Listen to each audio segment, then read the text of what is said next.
देहू में पवित्र इंद्राणी नदी लाखों श्रद्धालुओं की आस्था व पूजा से जुड़ी है।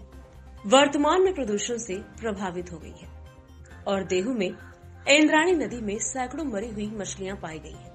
अब नदी प्रदूषण का मुद्दा सामने आया है।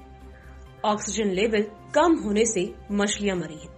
अगर समय रहते मरी हुई मछलियों का निस्तारण नहीं किया गया तो संभावना है कि वे सड़ जाएंगी और इलाके के लोगों की सेहत खराब हो जाएगी। मरी हुई मछलियों को देखकर पर्यावरणविदों, नदी प्रेमियों ने तीव्र आंदोलन की चेतावनी दी है।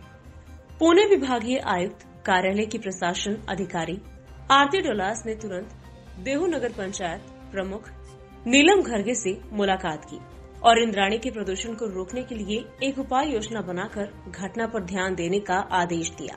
नदी और प्रदूषित जगह से पानी के नमूने लेने को कहा गया है।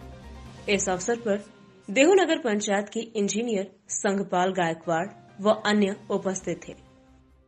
रामकृष्ण हरी श्री क्षेत्र देहूतील त्या आनंदडोहाच्या परिसरामध्ये आपण आहोत।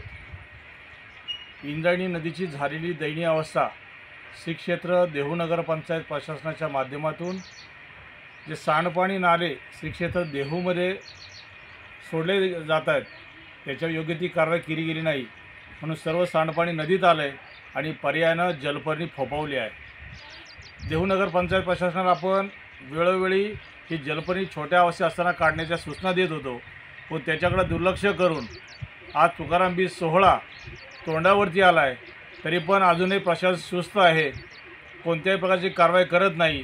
ज्या आनंदडोहामध्ये जगद्गुरू तुकोबरायांच्या गाथा तरल्या त्या आनंदडोहाची झालेली दयनीय अवस्था, या निमित्तानं सर्व प्रशासनाला विनंती आहे की आलेला वारकरी हे देहूचं तीर्थ म्हणून पीत असणारं पाणी आपण देहूचं त्याला मलमूत्र पाजणार आहात का?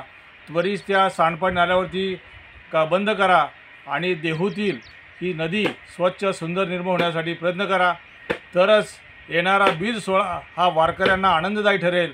अन्यथा आलेल्या वारकऱ्यांना कोणत्याही तरी प्रकारची बाधा झाल्याशिवाय राहणार नाही। का या पाण्यात आंघोळ केल्यानंतर खास सुटते, अंगाला फोड येतात, अशा प्रकारची दयनीय अवस्था इंद्राणी झालेली आहे। प्रशासनाला विनंती आहे, झोपेचं सोंग घेतलंय, जागा व्हा आणि ताबडतोब इंद्राणी नदीवरती काम करा। Bureau report, V news, Dehu, Maharashtra.